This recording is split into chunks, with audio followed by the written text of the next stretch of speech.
குழந்தை பருவத்தில் இருக்கும் ஒரு பெண் குழந்தை தன்னுடைய அடுத்தடுத்த வளர்ச்சியால் இயல்பான மாற்றங்களை எதிர்கொண்டு இளம் வயதில் பூ பெய்துகிறாள்.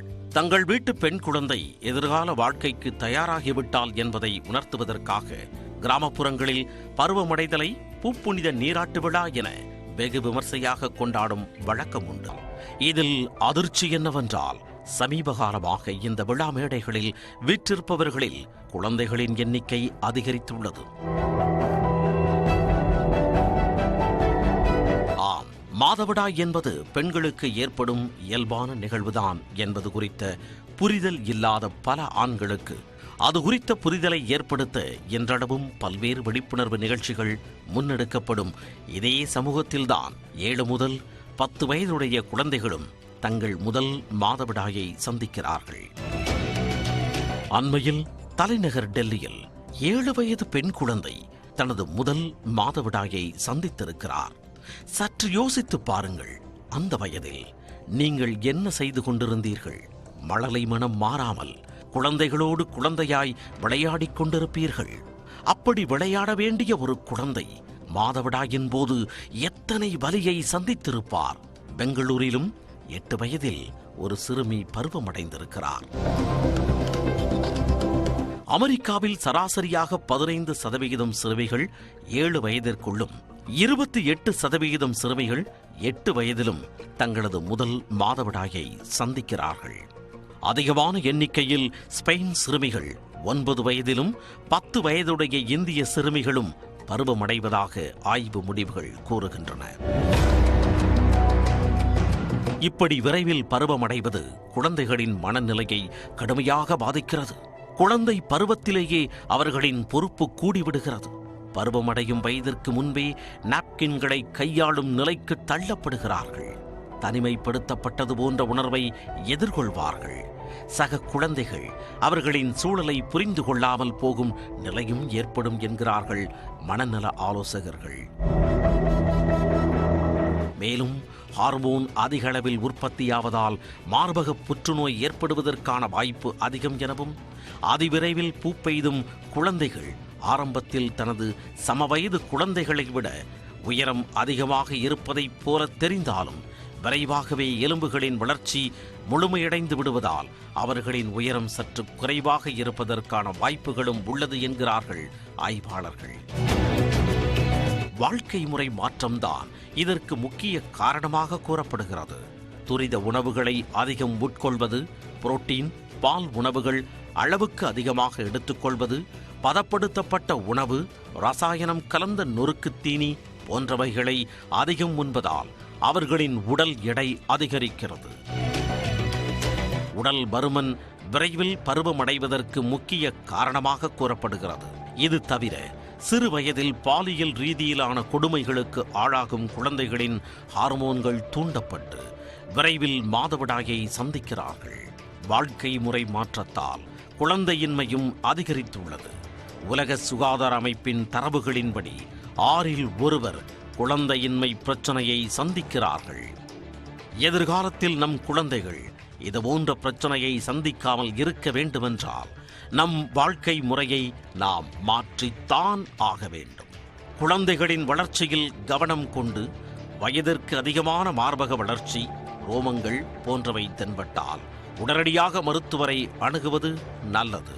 அவர்களின் உடல் பருமனை அளவோடு வைத்துக் கொள்வது பல நோய்களை தடுக்கும். அளவோடு அளந்து கொடுப்போம், ஆரோக்கியமான வாழ்வை அமைத்துக் கொடுப்போம். நியூஸ் 18 தமிழ்நாடு தொலைக்காட்சி செய்திகளுக்காக சிறப்பு செய்தியாளர் நந்தா. அரசு மருத்துவமனையில் தவறான சிகிச்சை அளித்ததால் தனது மகளின் கால் பாதிக்கப்பட்டதாக கூறி சென்னை தலைமைச் செயலகம் முன்பு காவலர் ஒருவர் தர்ணா போராட்டத்தில் ஈடுபட்டதால் பரபரப்பு ஏற்பட்டது. சென்னை ஓட்டேரி காவல் நிலையத்தில் தலைமை காவலராக பணிபுரிந்து வரும் கோதண்டபாணி என்பவர் தனது மகளுக்கு சிறுநீரக பிரச்சனை காரணமாக எழும்பூர் குழந்தைகள் நல மருத்துவமனையில் சிகிச்சை அளித்ததாக கூறினார். அங்கு அளித்த மாத்திரைகளை 5 ஆண்டுகளாக சிறுமி உட்கொண்டு வந்ததாகவும் இதனால் சிறுமியின் கால் பாதிக்கப்பட்டதாகவும் தெரிவித்தார். இதற்கான சிகிச்சைக்கு வந்தபோது தவறான சிகிச்சை அளித்ததால் பாதிப்பு அதிகரித்ததாகவும் அதன் பின்னர் தனக்கு தெரியாமல் குழந்தைக்கு டயாலிசிஸ் செய்ததாகவும் குற்றம் சாட்டினார். அப்போது சிறுமிக்கு வலிப்பு ஏற்பட்டு கோமா நிலைக்கு சென்றதாகவும் குறிப்பிட்டார். 3 முறை தவறான சிகிச்சை அளித்த மருத்துவர்கள் மீது நடவடிக்கை எடுக்க வேண்டும் என்று வலியுறுத்திய காவலர் கோதண்டபாணி குழந்தையுடன் சாலையில் அமர்ந்து தர்ணா போராட்டத்தில் ஈடுபட்டார். என் பொண்ணு காலுக்கு இந்த அரசாங்கம் மறு சொல்லட்டும் சார். என் பொண்ணுடைய காலுக்கு இந்த அரசாங்கம் மறு சொல்லட்டும் சார். நான் தனியா வந்து கேட்கிறேன். என்ன கோவில பேச விளையாட போறீங்க? ஏன் நானா பண்ணா பாதிக்கப்பட்ட குழந்தைங்க பதில் சொல்ல போறீங்க? பாதிக்கப்பட்ட குழந்தைங்க பதில் சொல்ல போறீங்க சார்? சார் எனக்கு நிவாரணம் வேணாம் சார். அவங்க மேல வழக்கு போய் சிபிசிஐடி வழக்கு போடு சார். கடந்த 1.5 ஆண்டுகளாக மருத்துவமனை, டீன், தலைமைச் செயலகம் என அனைத்து இடங்களிலும் மனு அளித்தும் எந்த நடவடிக்கையும் இல்லை என்று அவர் கூறினார். ஒரு நடவடிக்கை இல்லை சார். இதுக்கப்புறம் என்ன சார் பண்ணணும்? போலீஸ்காரா நடந்து வரக்கூடிய நல்லாட்சியில எந்த ஒரு இது இருக்கக்கூடாது தான் சார். நான் 1.5 வருஷ காலம் காத்து அந்த காவலன் எனக்கு நியாயம் கிடைக்கணும். நியாயம் கிடைக்கல. அலட்சியமாக செயல்பட்ட மருத்துவர்கள் மீது உரிய நடவடிக்கை எடுக்க வேண்டும் என்றும் போராட்டத்தில் ஈடுபட்ட காவலர் கோரிக்கை விடுத்தார். 2021 டிசம்பர் 26 ஆச்சு சார். அன்னைக்கே நான் எல்லாருக்கும் மனு கொடுத்துருக்கேன் சார். சம்பந்தப்பட்ட காவல் நிலையத்துக்கு கொடுத்தோம், எனக்கு ஒரு சிஎஸ்ஆர் கொடுக்கல சார். மருத்துவர்கள் மீதும் மருத்துவமனை மீதும் வழக்கா பதிவு செய்து சிபிசிஐடி விசாரணை உத்தரவு வேணும் சார். தமிழ் வருடப்பிறப்பை முன்னிட்டு புதுக்கோட்டை பழைய பேருந்து நிலையம் அருகே உள்ள மலர் சந்தையில் பூக்களின் விலை உயர்ந்து காணப்படுகிறது.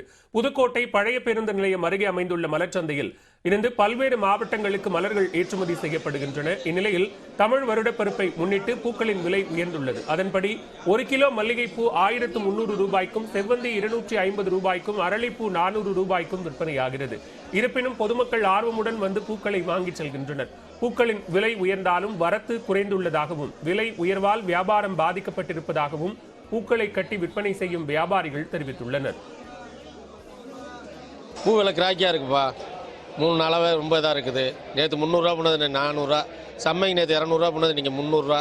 எதுவுமே வியாபாரிகளுக்கு கிராமத்தில் வியாபாரம் பண்ணதுக்கு கஷ்டமாக இருக்குது. விவசாயிகளுக்கு மகிழ்ச்சியாக இருக்குது கூட விற்கிறனால. அதனால கொஞ்சம் கஷ்டமாக இருக்குது கிராமத்தில் வியாபாரம் பண்ணுறவங்களுக்கு. தொடர்ந்து இதே போன்ற விலை கிடைத்தால் சாகுபடி செய்ய ஏதுவாக இருக்கும் என்று விவசாயிகள் தெரிவித்துள்ளனர். நேற்றுவோட இன்னைக்கு கொஞ்சம் 100 ரூபா அதிகரித்து விற்கிது பூ. இதே மாதிரி விற்றா கொஞ்சம் விவசாயம் கொஞ்சம் முன்னேற்றம் அடையும். நல்ல சந்தோஷம், மகிழ்ச்சியாக இருக்குது. இதேபோன்று கன்னியாகுமரி மாவட்டம் தோவாளை மலர் சந்தையிலும் பூக்களின் விலை உயர்ந்துள்ளது. அதன்படி 1 கிலோ பிச்சிப்பூ 2000 ரூபாய்க்கும், மல்லிகை 1200 ரூபாய்க்கும், ரோஜா 150 ரூபாய்க்கும் விற்பனையாகிறது. விலை அதிகரித்தாலும் பொதுமக்களும் வியாபாரிகளும் ஆர்வமுடன் வந்து பூக்களை வாங்கிச் செல்கின்றனர். நாளை தமிழ் புத்தாண்டு, தமிழ் வருஷ பிறப்பு. நாளை கோயிலில் கனிகள் நிகழ்ச்சி, வீடுகளிலும் கனி நிகழ்ச்சிகள் வைக்கிறதுனால பூ எல்லாத்தையும் செலவு வருவோம். பூ வரது குறைவாக தான் இருக்குது, பூக்கள் இல்லை. நேற்று 100 கிராம் மல்லிகைப்பூ 50 ரூபா போட்டு விற்றோம், 40 ரூபா. இன்னைக்கு 100 கிராம் மல்லிகைப்பூ 120 ரூபா. அதனால் 3 மடங்குல விலை ஏறி இருக்கு. விலை ஏறினாலும் மக்கள் தேவை வாங்கி தான் ஆகணும், வாங்குவாங்க. தொடர்ந்து விரைவு செய்திகளை பார்க்கலாம். தமிழ்நாட்டை விட்டு வெளியே பயணம் செய்ய அனுமதி கோரிய அதிமுக முன்னாள் அமைச்சர் ராஜேந்திர பாலாஜியின் கோரிக்கையை உச்சநீதிமன்றம் நிராகரித்தது. ஆவின் நிறுவனத்தில் வேலை வாங்கி தருவதாக பண மோசடி செய்த வழக்கில் ராஜேந்திர பாலாஜி கைது செய்யப்பட்டு ஜாமீனில் விடுவிக்கப்பட்டார். இதில் தனது ஜாமீன் நிபந்தனைகளை முழுவதும் தளர்த்த கோரி உச்சநீதிமன்றத்தில் இவர் மனு தாக்கல் செய்தார். இது தொடர்பான விசாரணையின் போது தமிழ்நாட்டை விட்டு வெளியே பயணம் செய்வதற்கான கோரிக்கையை நீதிபதிகள் நிராகரித்தனர். இது தொடர்பாக சென்னை சிறப்பு நீதிமன்றத்தை அணுகவும் உத்தரவிட்டனர். இதனிடையே இந்த வழக்கு தொடர்பாக லஞ்ச ஒழிப்புத்துறையின் விசாரணை முடிய 6 மாதங்களாகும் என தமிழ்நாடு அரசு சார்பில் தெரிவிக்கப்பட்டது. இந்த விவகாரத்தில் விரைவாக விசாரணை நடத்தப்பட வேண்டும் என அறிவுறுத்திய நீதிபதிகள் 6 மாதங்கள் வரை ராஜேந்திர பாலாஜியை கைது செய்வதற்கான தடையை நீட்டித்து உத்தரவிட்டனர். அம்பேத்கரின் பிறந்த நாளை முன்னிட்டு முதலமைச்சர் மு.க.ஸ்டாலின் தலைமையில் சமத்துவ நாள் உறுதிமொழி ஏற்கப்பட்டது. தமிழ்நாட்டில் பெரியாரின் பிறந்த நாள் சமூக நீதி நாளாக கொண்டாடப்படுவதைப் போன்று ஏப்ரல் 14ஆம் தேதி அம்பேத்கரின் பிறந்த நாள் சமத்துவ நாளாக கொண்டாடப்படுகிறது. இந்நிலையில் அம்பேத்கரின் 133வது பிறந்த நாள் விழா நாளை கொண்டாடப்படுகிறது. இதை முன்னிட்டு சென்னை தலைமைச் செயலக வளாகத்தில் உள்ள ராணுவ அணிவகுப்பு மைதானத்தில் முதலமைச்சர் ஸ்டாலின் தலைமையில் சமத்துவ நாள் உறுதிமொழி ஏற்கப்பட்டது. சமூக அடக்குமுறைகளுக்கு எதிராகவும் தொடர்ந்து போராடி ஒடுக்கப்பட்டவர்களுடைய உரிமைகளுக்காகவும் சக மனிதர்களிடம் சமத்துவத்தை வாழ்நாள் முழுவதும் கடைபிடிப்பேன் என்றும் உளமாற உறுதியேற்கிறேன். இதையொட்டி சட்டப்பேரவை தற்காலிகமாக 15 நிமிடங்கள் ஒத்திவைக்கப்படுவதாக சபாநாயகர் அப்பாவு தெரிவித்தார். நாகையில் குடும்ப கட்டுப்பாடு அறுவை சிகிச்சையின் போது நூலை வயிற்றில் வைத்து தைத்த மருத்துவமனை மீது நடவடிக்கை எடுக்க கோரி பாதிக்கப்பட்ட பெண் ஆட்சியரிடம் மனு அளித்துள்ளார். சீர்காழியை அடுத்த தென்னாம்பட்டினம் கீழ் மூவர்கரை பகுதியைச் சேர்ந்த வேம்பு என்பவருக்கு கடந்த 2019ஆம் ஆண்டு நாகையில் உள்ள தனியார் மருத்துவமனையில் குழந்தை பிறந்தது. அப்போது அவர் குடும்ப கட்டுப்பாடு அறுவை சிகிச்சையும் செய்து கொண்டுள்ளார். இதைத் தொடர்ந்து வேம்புவுக்கு அவ்வப்போது வயிற்று வலி ஏற்பட்டதால் கடந்த ஜனவரி மாதம் ஸ்கேன் செய்து பார்த்துள்ளார். அப்போது அறுவை சிகிச்சை செய்த பகுதியில் நூல் இருப்பது தெரியவந்துள்ளது. கர்ப்பப்பை ரொம்ப வீக்காக இருக்குது, என்ன வேணாலும் ஆகலாம் அப்படின்னு எனக்கு ட்ரீட்மெண்ட் எடுத்த தஞ்சாவூர் டாக்டர் சொல்கிறாங்க சார். இது வந்து கேன்சரில் கூட போய் முடியும் அப்படின்னு சொல்கிறாங்க சார். எனக்கு பயமாக இருக்குது சார். என்னோட உடலை பார்க்கறதுக்கு என்கிட்ட அந்தளவுக்கு பணம் இல்லை சார். நான் வந்துட்டு இங்கே அலுவலகத்துக்கு வந்திருக்கேன் சார். கலெக்டரை பார்த்து நான் மாவட்ட ஆட்சியரை பார்த்து நான் மனு கொடுத்துட்டு போகலாம் அப்படின்னு சொல்லிட்டு வந்தேன் சார். வந்து நான் எனக்கான நீதி வேணும் சார். எனக்கு நடந்த ஒரு கொடுமை யாருக்கு எந்த பொண்ணுக்கும் நடக்கக்கூடாது சார். இளநிலை நீட் தேர்வுக்கு விண்ணப்பிப்பதற்காக வழங்கப்பட்ட கூடுதல் கால அவகாசம் இன்றுடன் முடிவடைகிறது. 2023-24 கல்வியாண்டில் இளநிலை மருத்துவ படிப்புகளில் மாணவர் சேர்க்கைக்கான நீட் தேர்வு வருகின்ற மே 7ஆம் தேதி நடைபெறவுள்ளது. இந்த தேர்வுக்கான ஆன்லைன் விண்ணப்ப பதிவு கடந்த மார்ச் 6ஆம் தேதி தொடங்கிய நிலையில் ஏப்ரல் 6ஆம் தேதி கடைசி நாளாக அறிவிக்கப்பட்டது. ஆனால் மாணவர்களின் கோரிக்கையை ஏற்று நீட் தேர்வுக்கு விண்ணப்பிப்பதற்கான காலக்கெடுவை ஏப்ரல் 13ஆம் தேதி வரை தேசிய தேர்வுகள் முகமை நீட்டித்தது. அதன்படி நீட் தேர்வுக்கு விண்ணப்பிக்க இன்று கடைசி நாளாகும். இதற்கான பிரத்யேக இணையதளம் மூலம் நள்ளிரவு 11:30 மணி வரை மாணவர்கள் விண்ணப்பிக்கலாம். அத்துடன் ஆன்லைன் விண்ணப்பம் தொடர்பாக சந்தேகம் ஏதும் இருந்தால் 011-40759000 என்ற தொலைபேசி எண்ணிற்கு அழைக்கவும் அறிவுறுத்தப்பட்டுள்ளது.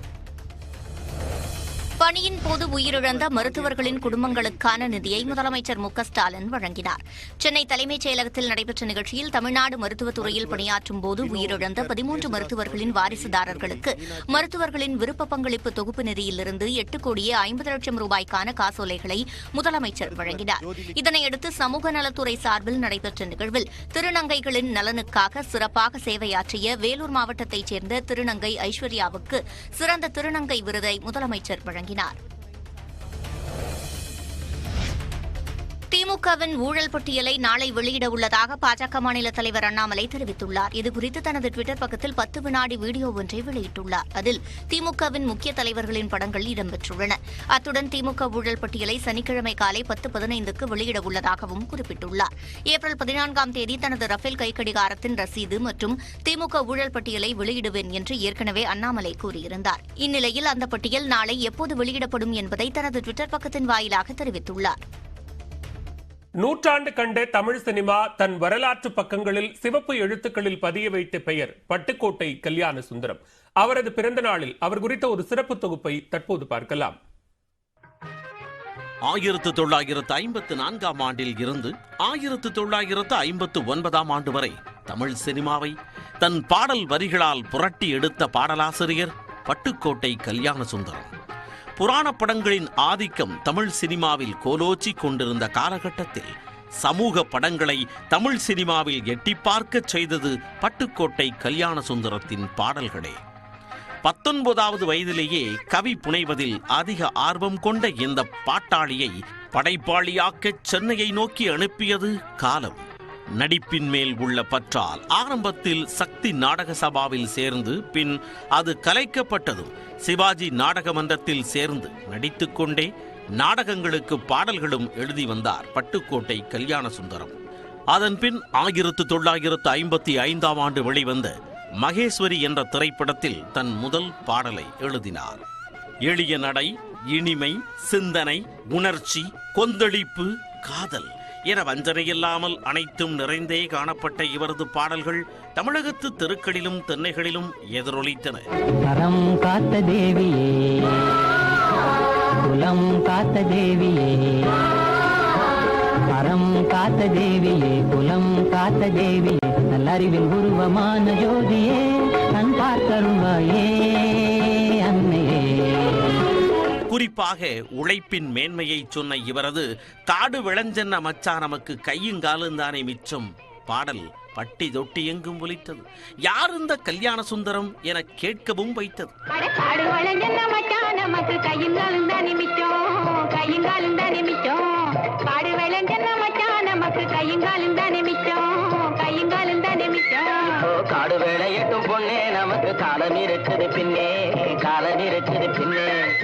சின்ன பயலே செய்தி கேளடா, திருடாதே பாப்பா திருடாதே, குறுக்கு வழியில் வாழ்வு தேடிடும் குருட்டு உலகமடா, தூங்காதே தம்பி தூங்காதே, நீயும் சோம்பேறி என்ற பெயர் வாங்காதே உள்ளிட்ட பாடல்களின் மூலம் மக்களை உசுப்பி விட்டார் பட்டுக்கோட்டையார். வேலையற்ற வீணர்களில் மூளையற்ற வார்த்தைகளை, வேலையற்ற வீணர்களில் மூளையற்ற வார்த்தைகளை வேடிக்கையாக கூட நம்பிவிடாதே நீ, வீட்டுக்குள்ளே பயந்து கிடந்து வெம்பி விடாதே நீ, வெம்பி விடாதே. குறிப்பாக எம்ஜிஆர் வாயசைத்த பட்டுக்கோட்டையாரின் பாடல்கள் அநேகம். பட்டுக்கோட்டையாரின் தத்துவ பொது உடைமை வரிகளில் மயங்கிய தமிழக மக்கள் எம்ஜிஆரை முதலமைச்சர் நாற்காலியில் உட்கார வைத்தார்கள் என்று சொன்னால் அது மிகையல்ல. எனது முதலமைச்சர் நாற்காலியின் 4வது கால் பட்டுக்கோட்டை கல்யாண சுந்தரம் என எம்ஜிஆரே ஒப்புக்கொண்டதே இதற்கு சாட்சி. திருடாதே பாப்பா திருடாதே, வறுமை நிலைக்கு பயந்து விடாதே, வறுமை நிலைக்கு பயந்து விடாதே, திறமை இருக்கு மறந்து விடாதே, திருடாதே பாப்பா திருடாதே. பொது உடைமை, மொழி மற்றும் புரட்சி கருத்துக்களை சொன்ன பட்டுக்கோட்டையார் காதல் பாடல்களின் மூலம் அன்றைய யுவதிகளின் மனங்களையும் கொள்ளையடித்தார். என்னருமை காதலிக்கு வெண்ணிலாவே, துள்ளாத மனமும் துள்ளும், இல்லாத கதைகள் சொல்லும், ஆடை கட்டி வந்த நிலவோ, கண்ணில் மேடை கட்டி ஆடும் எழிலோ போன்ற இவரது பாடல்கள் காதலின் பொது உடைமையானது. துள்ளாத மனமும் துள்ளும், சொல்லாத கதைகள் சொல்லும், இல்லாத ஆசையை கிள்ளும், இன்பத்தேனையும் நெல்லும், இசை இன்பத்தேனையும் நெல்லும். குறுகிய காலத்தில் தன் வாழ்நாள் முடிந்துவிடும் என்பதை தெரிந்ததாலோ என்னவோ தன் 6 ஆண்டு கால திரைத்துறை வாழ்க்கையில் நூற்றாண்டுகளுக்கு மேலாக தேவைப்படும் மனிதத்தை விதைத்துச் சென்றார். 29வது வயதில் உடல்நலக் குறைவால் மரணமடைந்த கல்யாண சுந்தரம் இவ்வுலகில் காற்று நின்றாலும் பட்டுக்கோட்டையாரின் பொது உடைமை தத்துவ பாடல் வரிகள் செங்கொடியை பறக்கவிட்டுக் கொண்டுதான் இருக்கும். மேலும் பல்வேறு நன்மை செய்திகளுக்கு தொடர்ந்து இணைந்திருங்கள். இது நியூஸ் 18 தமிழ்நாடு.